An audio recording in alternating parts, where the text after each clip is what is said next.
तो दोस्तों आज हम फिर से आपके लिए लेकर आए हैं देश दुनिया की तमाम ताजा बड़ी खबरें। सबसे पहली बड़ी खबर में आपको बताएंगे दोस्तों कि लोकसभा चुनाव में करारी हार के बाद प्रधानमंत्री मोदी ने पीएम पद से दिया इस्तीफा। 7 जून को सरकार बनाने का पेश कर सकते हैं दावा। मोदी अमित शाह की बड़ी चिंता।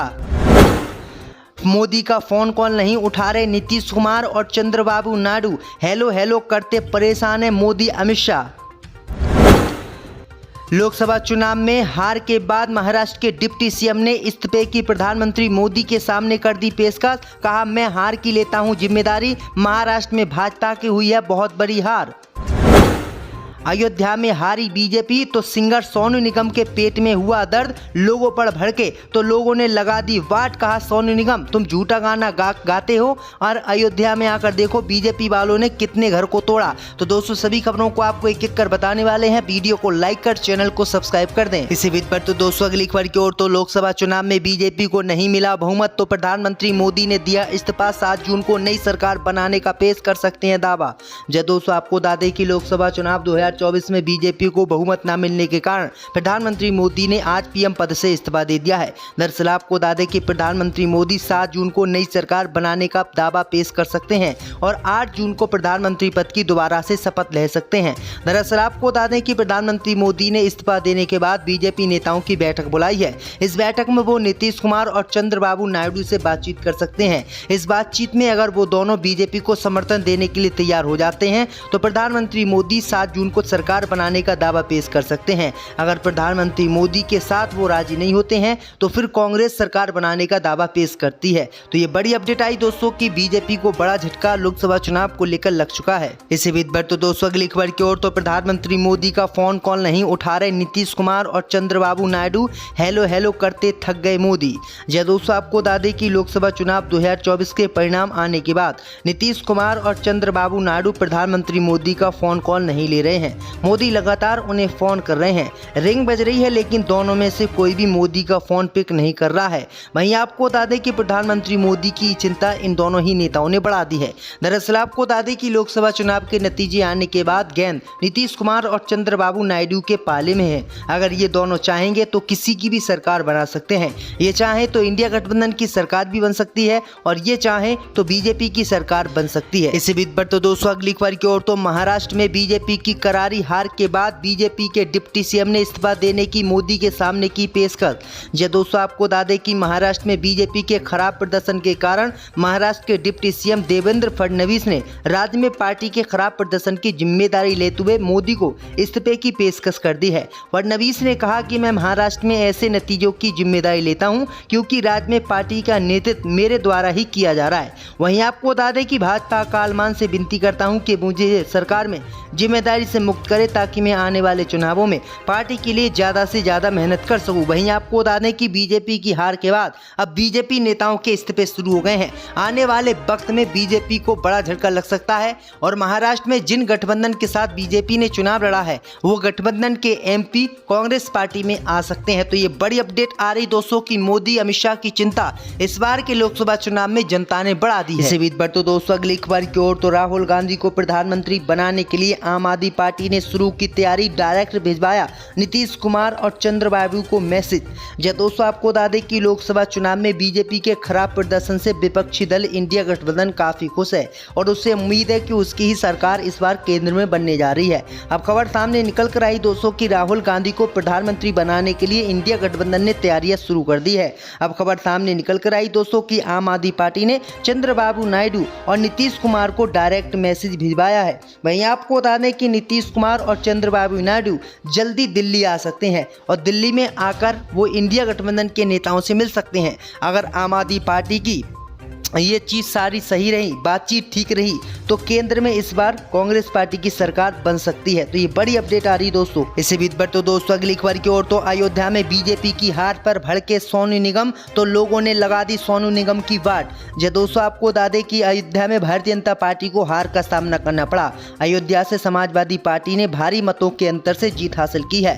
अयोध्या में बीजेपी की हार के बीच एक ट्वीट वायरल हो रहा है। ये ट्वीट किसी और का नहीं सिंगर सोनू निगम का है जिसने हर तरफ हलचल पैदा कर दी है। दरअसल आपको बता दें कि सोनू निगम नाम के इस ट्वीटर ने लिखा है कि अयोध्या में बीजेपी की शिकस्त को लेकर ट्वीट किया है। इस ट्वीट में लिखा है कि जिस सरकार ने पूरे अयोध्या को चमका दिया, नया एयरपोर्ट दिया, रेलवे स्टेशन दिया, 500 सालों के बाद राम मंदिर बनवा कर दिया, पूरी की पूरी एक टेम्पल इकोनॉमी बना कर दी, उस पार्टी को अयोध्या जी सीट पर संघर्ष करना पड़ रहा है। ये शर्मनाक है। वहीं आपको बता दें कि उनके इस ट्वीट के बाद अब सोनू निगम की लोगों ने बाट लगा दी है। सोनू निगम पर रिप्लाई करते हुए एक विपिन पटेल नाम के यूजर ने लिखा है कि तुमको गाने का मौका भी मिला, जिसका मकान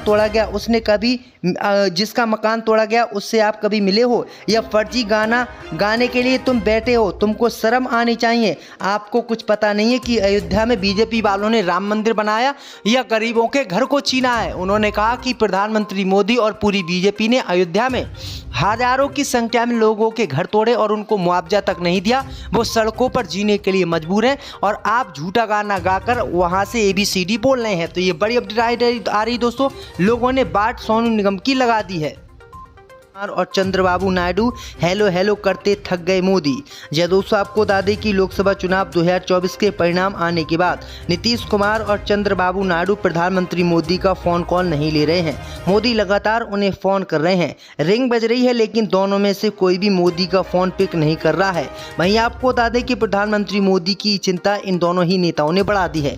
दरअसल आपको बता दें कि लोकसभा चुनाव के नतीजे आने के बाद गेंद नीतीश कुमार और चंद्रबाबू नायडू के पाले में है। अगर ये दोनों चाहेंगे तो किसी की भी सरकार बना सकते हैं। ये चाहे तो इंडिया गठबंधन की सरकार भी बन सकती है और ये चाहे तो बीजेपी की सरकार बन सकती है। इसी बीच पर तो दोस्तों अगली खबर की ओर, तो महाराष्ट्र में बीजेपी की करारी हार के बाद बीजेपी के डिप्टी सीएम ने इस्तीफा देने की मोदी के सामने की पेशकश। जय दोस्तों, आपको बता दें कि महाराष्ट्र में बीजेपी के खराब प्रदर्शन के कारण महाराष्ट्र के डिप्टी सीएम देवेंद्र फडणवीस ने राज्य में पार्टी के खराब प्रदर्शन की जिम्मेदारी लेते हुए मोदी को इस्तीफे की पेशकश कर दी है। फडणवीस ने कहा कि मैं महाराष्ट्र में ऐसे नतीजों की जिम्मेदारी लेता हूं क्योंकि राज्य में पार्टी का नेतृत्व मेरे द्वारा ही किया जा रहा है। वहीं आपको बता दें कि भाजपा कालमान से विनती करता हूं कि मुझे सरकार में जिम्मेदारी से मुक्त करे ताकि मैं आने वाले चुनावों में पार्टी के लिए ज़्यादा से ज़्यादा मेहनत कर सकूं। वहीं आपको बता दें कि बीजेपी की हार के बाद अब बीजेपी नेताओं के इस्तीफे शुरू हो गए हैं। आने वाले वक्त में बीजेपी को बड़ा झटका लग सकता है और महाराष्ट्र में जिन गठबंधन के साथ बीजेपी ने चुनाव लड़ा है वो गठबंधन के MP कांग्रेस पार्टी में आ सकते हैं। तो ये बड़ी अपडेट आ रही दोस्तों की मोदी अमित शाह की चिंता इस बार के लोकसभा चुनाव में जनता ने बढ़ा दी है। इसी बीच पर तो दोस्तों अगली खबर की ओर, तो राहुल गांधी को प्रधानमंत्री बनाने के लिए आम आदमी पार्टी ने शुरू की तैयारी, डायरेक्ट भिजवाया नीतीश कुमार और चंद्रबाबू को मैसेज।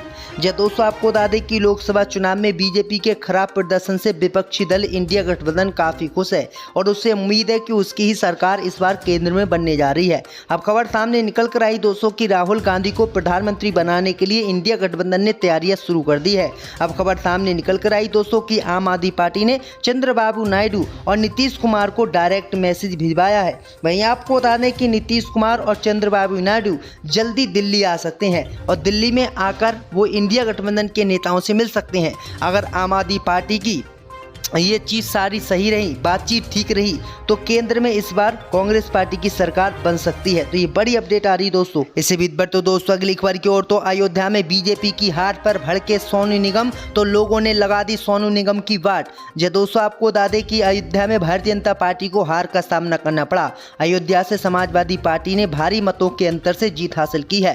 अयोध्या में बीजेपी की हार के बीच एक ट्वीट वायरल हो रहा है। ये ट्वीट किसी और का नहीं, सिंगर सोनू निगम का है, जिसने हर तरफ हलचल पैदा कर दी है। दरअसल आपको बता दें कि सोनू निगम नाम के इस ट्वीटर ने लिखा है कि अयोध्या में बीजेपी की शिकस्त को लेकर ट्वीट किया है। इस ट्वीट में लिखा है कि जिस सरकार ने पूरे अयोध्या को चमका दिया, नया एयरपोर्ट दिया, रेलवे स्टेशन दिया, 500 सालों के बाद राम मंदिर बनवा कर दिया, पूरी की पूरी एक टेम्पल इकोनॉमी बना कर दी, उस पार्टी को अयोध्या जी सीट पर संघर्ष करना पड़ रहा है। ये शर्मनाक है। वहीं आपको बता दें कि उनके इस ट्वीट के बाद अब सोनू निगम की लोगों ने बाट लगा दी है। सोनू निगम पर रिप्लाई करते हुए एक विपिन पटेल नाम के यूजर ने लिखा है कि तुमको गाने गाने का मौका भी मिला, जिसका मकान तोड़ा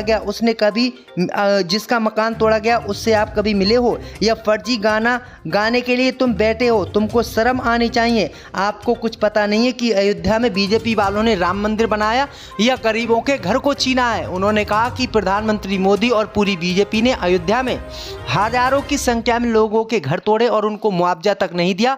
वो सड़कों पर जीने के लिए मजबूर हैं और आप झूठा गाना गाकर वहां से ABCD बोल रहे हैं। तो ये बड़ी अपडेट आ रही दोस्तों, लोगों ने बाट सोनू निगम की लगा दी है।